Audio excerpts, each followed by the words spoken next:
sí, bloqueo no. Cuba sí, bloqueo no. Cuba sí, bloqueo no. Cuba sí, bloqueo no. Cuba sí, bloqueo no. Cuba sí, bloqueo no. Good morning. I'm pleased that you're here at this press conference.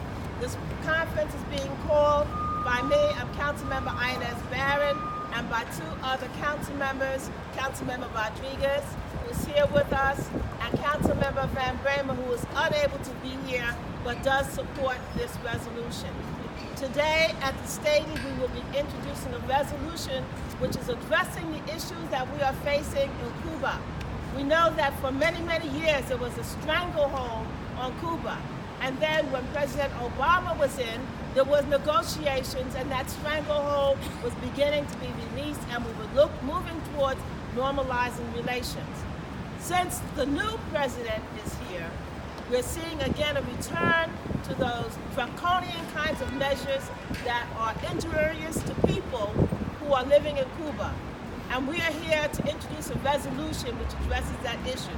We know the United Nations is here, and we want to be supportive of the efforts that are working to make sure that the Cuban people are not penalized for the issues that are being raised by this government. I'm going to now call on my colleague, Councilmember Rodriguez, for him to make his statements. Give him a big round of applause. Cuba sí, bloqueo no. Cuba sí, bloqueo no. Cuba sí, bloqueo no. Cuba sí, bloqueo no. I think it's like, being here is like being in family, because, it doesn't matter where people move around, and at the end of the day, this is the same group that have been organizing for decades, right? Hundreds of years of experience, or thousands of years, dedicated to fight for social justice. So this is the same group that we've been organizing together with many members of the pro-coalition fighting for social justice. This is the hardcore. This is about embargo has been used or used during the time of Cold War. We should not go back. We should go forward. It is so unfortunate, again, that in 2019, when we talk, when we preach that we want to build a world of peace and justice, we are in the hand of someone in the White House that pushes this nation backward. Ending the embargo has been proven that it's good for everyone. It's been good for the agricultural business. It's been good for the Cuban family. Many Cubans, even those who not necessarily agree of everything with the government, they was using the lift of the embargo to be able to go from Florida to Cuba, from New York City to Cuba, from New Jersey to Cuba. Ending the embargo helped a lot from the academic work to be able to take the students there. So keeping an embargo to a place that is 90 miles away from Florida to the island is a crime. Right. It's a crime that we need to fight against it. It's a crime that we have to continue fighting together.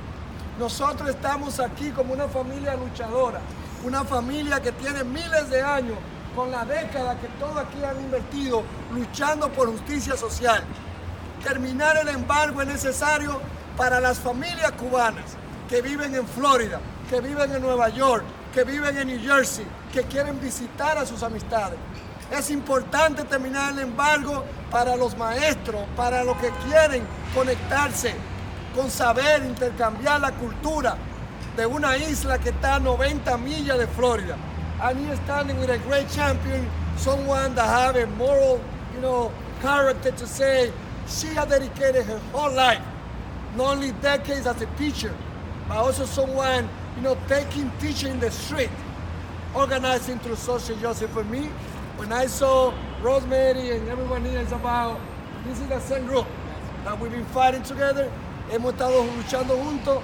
Thank you, Councilwoman, and we will move this resolution. We will pass this resolution. We want to be sure that the men and women in the UN, they also should know that they should be more responsible to put the pressure on this president in the White House who pushed his nation back, maintaining the embargo, something that have been used during the time of Cold War. the Cuban Blockade! And the Cuban Blockade! Thank you so much, Councilmember Rodriguez. And now, as has already been referenced, a long-time fighter, struggler, activist, lawyer, all of those things rolled up into one person. We're going to call now for the activist, Rosemary Mealy, to come and bring remarks on behalf of the organization Cuba C. Cuba sí, Bloqueo no, Cuba sí, bloqueo no, Cuba sí, bloqueo no, Cuba sí, bloqueo no. Good morning, everyone. Good morning. Thank you, Councilwoman Barron and our friend Councilman Rodriguez for joining us and taking this on. You know, I'm so passionate about this. I respect your courage, your determination, because during these moments, what happens when people like you take up an issue like this, there's often repercussions, but it matters not because you believe in principle. You believe in principle. It is amazing. I represent the New York, New Jersey, Cuba City Coalition. Like the councilwoman said, we've been in this fight for 60 years. Not all of us, but you know. I just want to say this. On September 19th, 1960, at 12 midnight, Malcolm X joined Fidel Castro in a meeting at the Hotel Teresa. Yeah. And Malcolm said to Fidel, you have done everything in your country that we are struggling to do here. And so with those words, we have kept Malcolm's promise. We are the descendants of Malcolm who believe that we have to know our enemy and protect and support our friends. It's amazing. 24 hours ago, I was in Havana. Today, I stand on the steps of City Hall, and I can tell you firsthand, I saw what this blockade is doing to the people of Cuba, while at the same time, I saw the resilience of the people, the lines because of no petrol, because Cuba is being punished because of its relationship with its friends, particularly Venezuela. We say we support our friends at all moments. So we salute you for bringing forth this resolution, and we are happy to be, we have your back. As I told the councilwoman and councilwoman this morning, we thank you for this. We thank you. But remember, the Cuban people are resilient. They are a resilient people in spite of the 60-year-old blockade. So thank you so much again for taking this opportunity to support this, because you are the people and you represent the people. Thank you very much. All right. Viva Cuba! And just, I want to formally acknowledge also my Chief of Staff, Joy Simmons, is here and was instrumental in making sure that this got organized and carried out. Councilmember Rodriguez had his staff person as well involved in making sure that all the preparations went smoothly. And I just want to read to you the resolution. Resolution calling upon the President to lift the Cuban embargo and to end the Cuban travel ban by Councilmembers Barron and Rodriguez, and also Van Ryn. Whereas on December 2014, the Obama administration announced its intention to normalize and restore diplomatic relations with the Cuban Castro regime, including expanding new regulations for travel and trade. And whereas on October 14, 2016, a presidential policy directive enshrined United States Cuban normalization objectives, including 1, government-to-government interaction, 2, engagement and connectivity, 3, expanded commerce, 4, economic reform, 5, respect for universal human rights, fundamental freedoms and democratic values, and 6, Cuban integration and international and regional systems to be implemented until such time as a framed precedent provides the directive.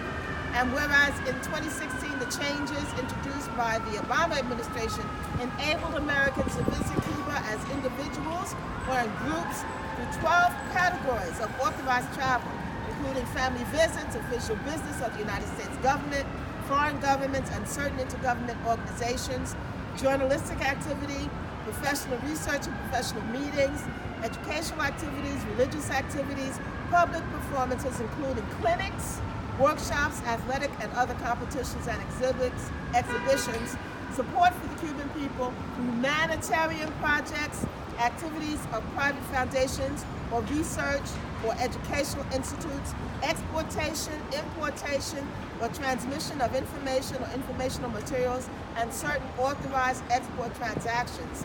And whereas in June 2019, President Trump rescinded the Obama administration's recently enacted Cuban American Cultural Trade and Travel Freedoms of 2016 by imposing new restrictions on Americans traveling to Cuba that no longer permitted group educational or cultural visits. And whereas the new travel restrictions preclude major cruise ships, private yachts, and fishing vessels, as well as major airlines from stopping in Cuba. And whereas representatives of Cuban tour companies have cited the travel ban as detrimental to the economy. And while travel restrictions for Cuban Americans visiting relatives remain unchanged and are limited to no more than 3 visits per year, tighter restrictions have been imposed. And whereas the United Nations General Assembly resolution found the Cuban embargo to inhibit collaborations between the two countries in a number of critical areas, including education, cultural exchange, scientific research, environmental protections, and medical care such as vaccine for meningitis B. Furthermore, the United Nations confirmed the Cuban embargo is opposed by a majority of the nations of the world, as well as the majority of people in the United States. And whereas historically New York City has played a significant role in supporting a vibrant Cuban immigrant community composed of businesses, newspapers, social and cultural organizations, and political activity, resolve, the Council of the City of New York call upon the President to lift the Cuban embargo and end the Cuban travel ban. So that's what the formal document says. And it will be introduced today, and my colleagues and I that are introducing it will certainly encourage all of our council member colleagues to support this. So with that, I also want to acknowledge Joan Gibbs. She did a great job wording this and getting it done. So if there are any questions, we will take those questions now. Good. You all supportive? Oh, yes. Yeah. Recently, I think a city council in maybe Alabama or some state where you wouldn't suspect enacted a similar resolution. Oh. I guess, mainly for economic reasons. And now I also understand that now New York joins other major cities with this resolution. Is that correct? I'm not sure the particulars. Joan, you want to come and address that? Yes, Come. there are several cities across the nation that enacted resolution. Hartford, Connecticut. Hartford, Connecticut, Detroit. Right. Chicago is at the same stage as us. They got a resolution being discussed. San Francisco. And one thing that we need to add is that, this resolution are also part of the whole package. That also, we have other resolutions also calling the United States of America to move money from the military sector and invest those money in social services. So this is like, I can say that this is about spreading the whole movement. This is about the Occupy movement, not being so codified, but being throughout the whole, community of color, working class who say, we cannot let this guy in the White House to dictate, the relationship, the priority that we have. So we have like a number of other resolutions that we hope that very soon we can be able to move with the support with our colleagues and the speakers. So let's stay tuned, because this is something that we want to send the message that New York City should be one of the largest municipalities passing this resolution and others. Yes. Do you have a sense how your fellow council members might endorse this proposal? We haven't canvassed them as of yet. It's just being introduced today, but our staff will be doing that, and Councilmember Rodriguez and Van Bramer and I will be engaging them as well. And both Councilwoman Barrow and I, we were also part of the Black and Latino and Asian Caucus. Yes. And this is one of the... which you're the co-chair. I'm the co-chair of the Black and Latino and Asian Caucus. And this is also one of the priorities that we will be, bringing to the whole body. We should know that, for the first time in the city of New York, most of the council members, we are Black, Asian, and Latino, and then there's a large number of those who are not Black, Asian, Latino, who are progressive. So this we can say that probably the last few years is the most progressive class of council members that we have here, you know, and in large numbers. So vamos a seguir trabajando para que esta resolución sea parte de otras que estamos poniendo también, que buscan que el dinero se saque del sector militar, se invierte para los servicios sociales y poner hacia atrás lo que este presidente quiere hacer, que es imponer su cultura, su visión de que Estados Unidos no siga siendo una nación que tenga los intereses de relaciones con otros países que deben ser amigos como Cuba, pero también que el dinero se invierta en los servicios sociales, no en el sector militar. Okay? Thank you very much for coming. Thank you. Cuba sí, Bloqueo no. Cuba sí, bloqueo no. Cuba sí, bloqueo no. Cuba sí, bloqueo no. Cuba sí, bloqueo no.